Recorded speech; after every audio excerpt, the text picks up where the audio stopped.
गरुडगमन तव चरणकमलमिह मनसि लसतु मम नित्यम् गरुडगमन तव चरणकमलमिह मनसि लसतु मम नित्यम् मनसि लसतु मम नित्यम् मम तापमपा गुरुदेव मम पापमपा गुरुदेव मम तापमपा गुरुदेव मम पापमपा गुरुदेव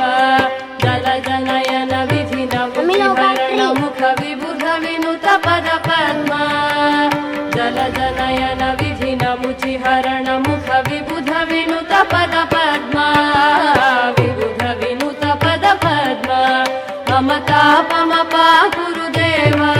मम पापमपा गुरुदेव मम तापमपा गुरुदेव मम पापमपा गुरुदेव।